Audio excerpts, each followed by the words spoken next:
Livro Avisos Espirituais por Dom Francisco de Campos Barreto, Bispo de Campinas.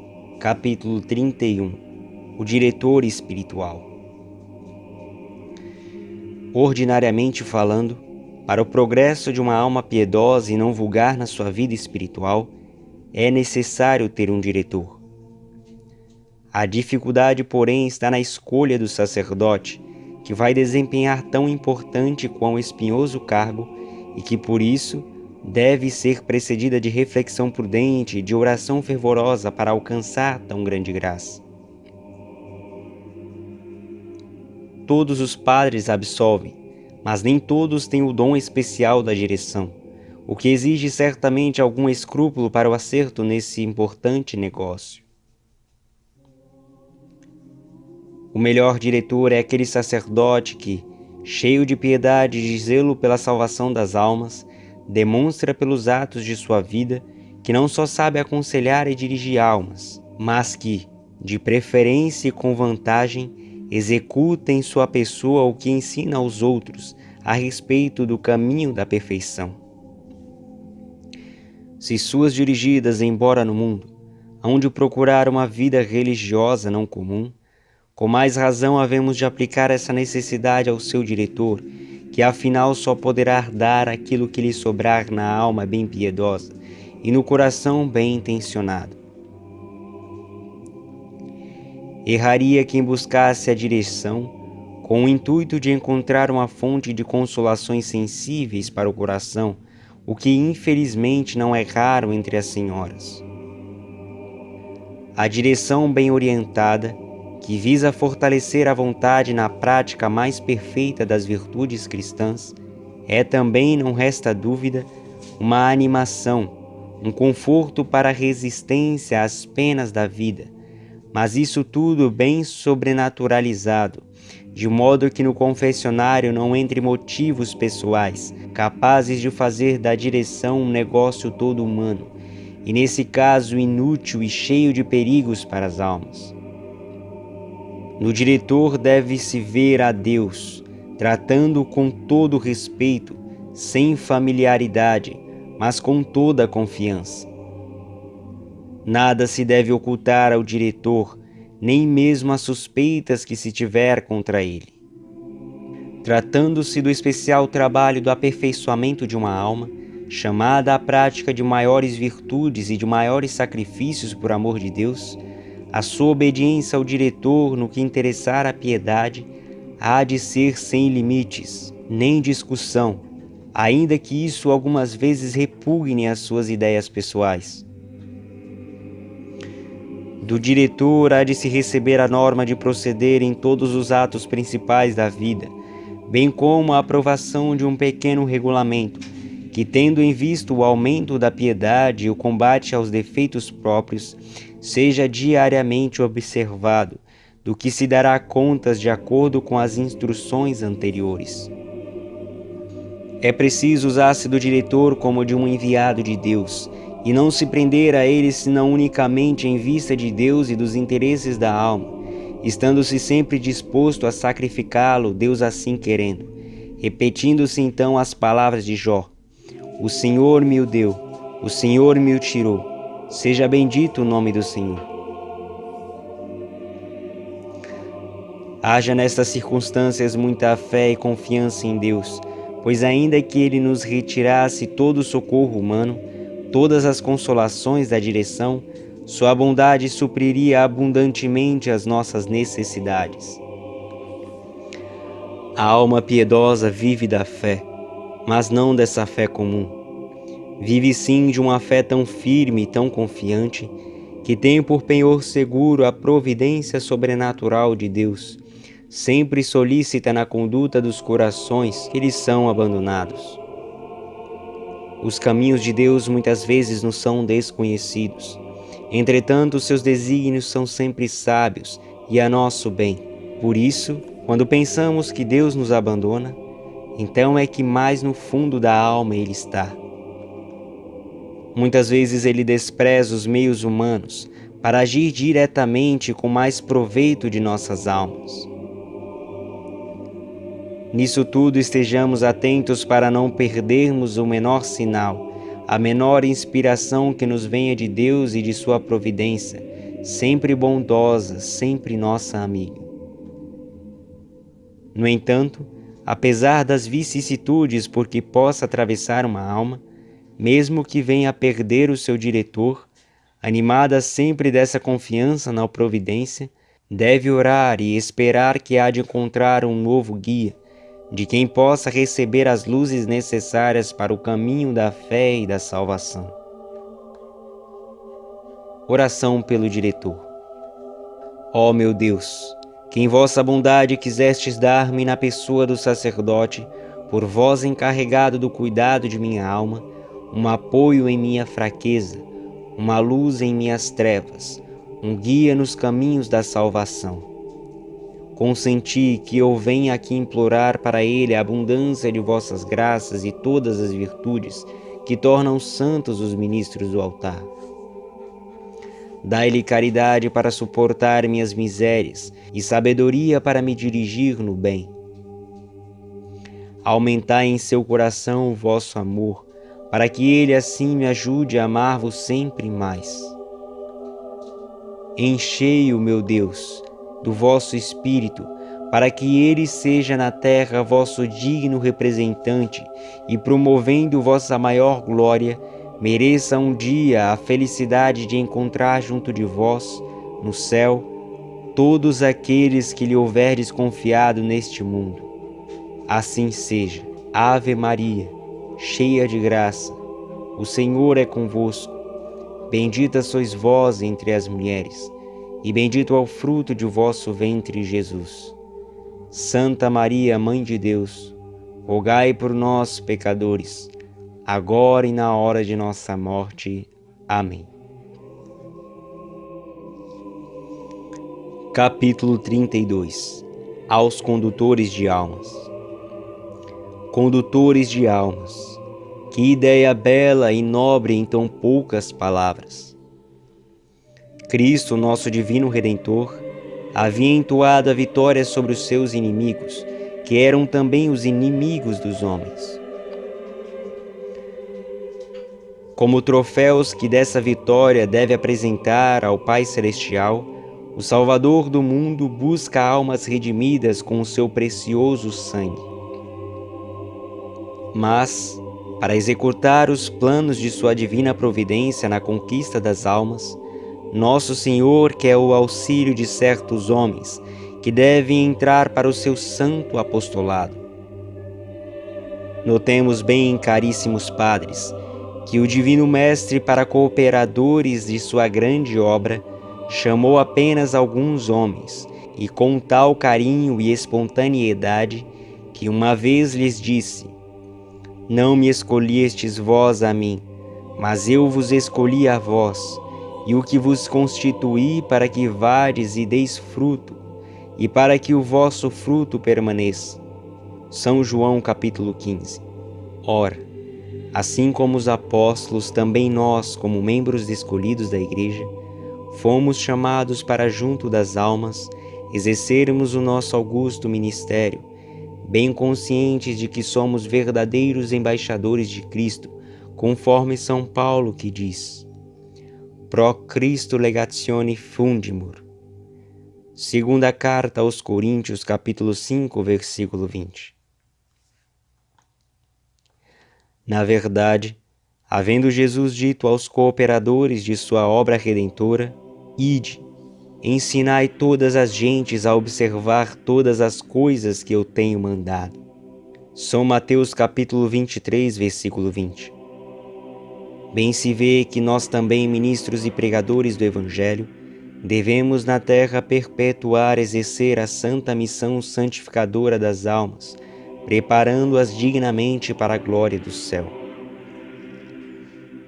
E seguramente uma das melhores maneiras para desempenharmos a nossa gloriosa missão junto dos homens consiste em banharmos suas pobres almas no precioso sangue de Jesus, misericordioso e abundantemente derramado no sacramento da penitência.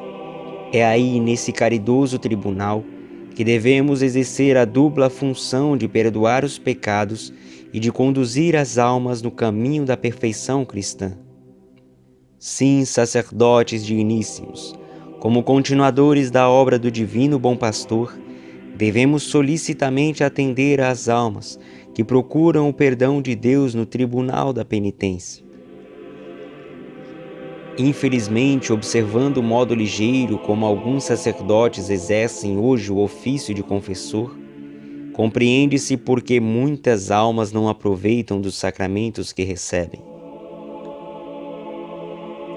Nobres amigos, já por ser um ato difícil ao amor próprio do homem, o bom padre deve, sem demora e com zelo, atender às almas que o procuram para sua reconciliação com o bom Deus, que imerecidamente representamos. De São Francisco de Sales conta-se que os fiéis, tocados pelas suas piedosas instruções, corriam ao seu confessionário, onde se acotovelavam ricos e pobres, nobres e plebeus. Aí, sem distinções humanas, o santo, com o seu terno coração, recebia a todos e a todos falava com um acento de grande caridade, excitando-os a uma inteira confissão, animada pelos sentimentos de um verdadeiro arrependimento. Então, quanta caridade o glorioso bispo de Genebra exercia para com os seus penitentes, que admiravam a paciência e a humildade com que em tudo os ouvia e atendia. E assim se operaram as grandes conversões que fizeram a consolação do santo prelado e a renovação espiritual de sua amada diocese. A propósito de confessores, com que pesar lembramos uma citação de Pierre Janet, que diz: aos obsedados e psicastênicos, refratários a toda meditação, a todos os conselhos e injunções, tenho sugerido que se confessem. Mas, notando que os sacerdotes presentemente não sabem mais confessar, tenho tomado a liberdade de acompanhar esses doentes de bilhetes, em que indico como deve o padre proceder para com os semelhantes penitentes. Embora exagerada a declaração de Janet, confessemos que realmente hoje muitos sacerdotes não sabem ou não querem convenientemente desempenhar a sua valiosa missão no tribunal da penitência. Entretanto, a importância desse augusto ministério não está na exploração material que dele pretendem fazer os senhores esculápios, a bem de seus clientes. A sua importância capital e o seu real valor se resumem antes na grande obra da salvação das almas, que foram confiadas ao nosso zelo sacerdotal. Eis aí o ponto de vista de um confessor, que sempre animado pelo espírito de sua fé, contempla com interesse a santificação dos homens e a glória de Deus. Por isso não basta maquinalmente ouvir pecados e absolvê-los. É preciso, sobretudo, indagar, aconselhar, dirigir e interessar-se pela sorte do penitente, que humildemente prostrado aos nossos pés, além do perdão de Deus, pede uma palavra de conforto para vencer nas lutas ingratas da vida.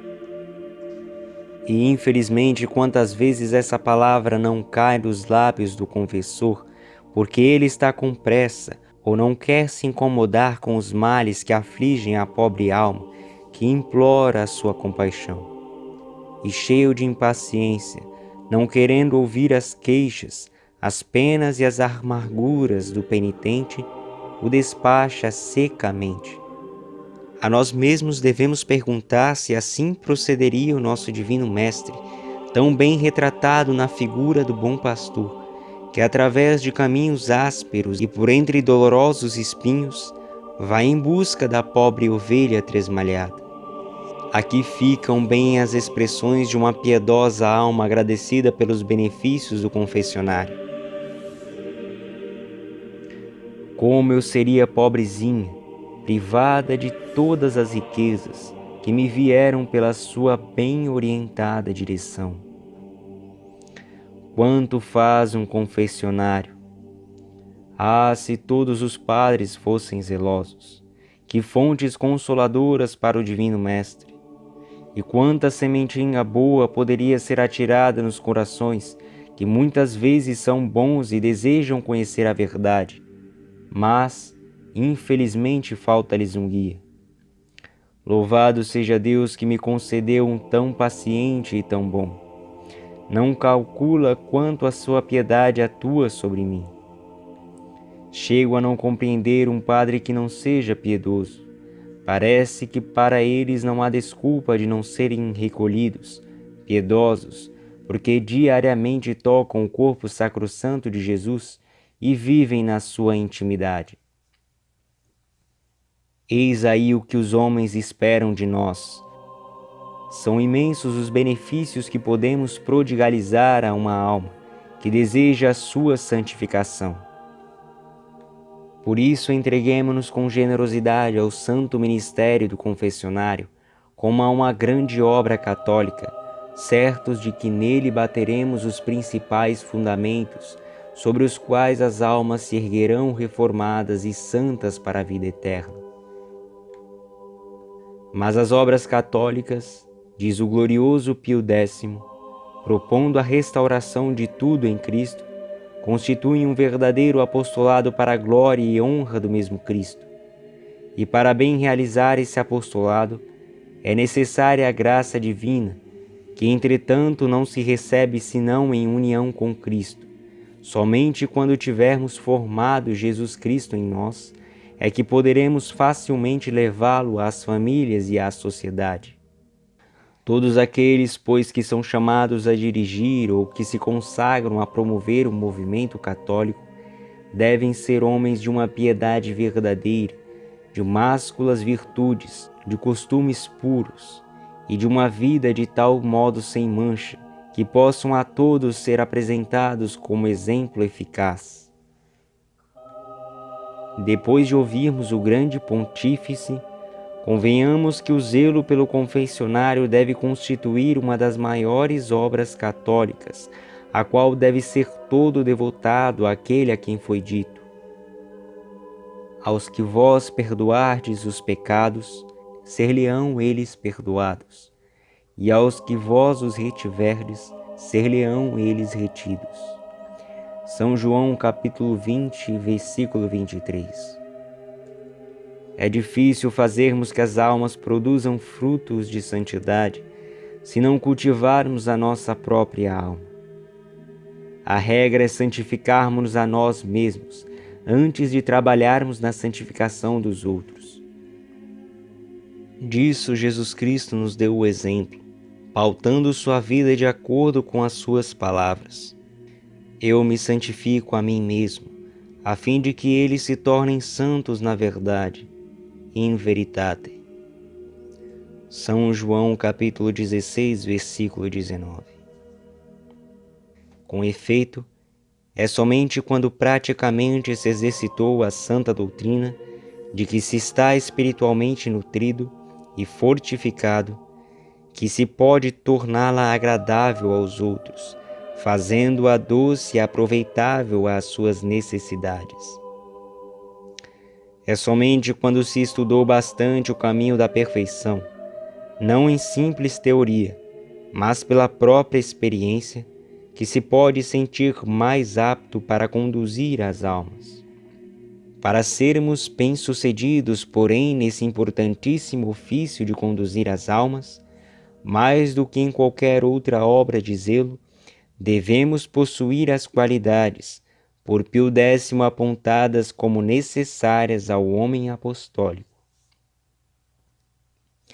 Sem esses predicados, e portanto sem a força cristã, nula será a nossa atividade, porque se o Senhor não edifica a casa, em vão se tem posto ao trabalho os que a edificam. Salmos capítulo 126. Mas ao contrário, se nos revestirmos todos do Espírito de Deus, obteremos com a abundância de suas bênçãos as graças eficazes e necessárias para o nosso augusto ministério, conforme o oráculo santo. In te, Domine, speravi, non confundar in eterno. Salmos, capítulo 30. Irmãos em nosso Senhor, perdoar pecados só a Deus pertence.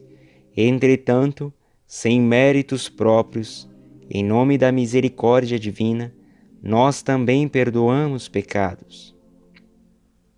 E quem nos dera uma fé ardente e viva, que nos patenteasse a grandeza do ministério que exercemos quando perdoamos os pecados.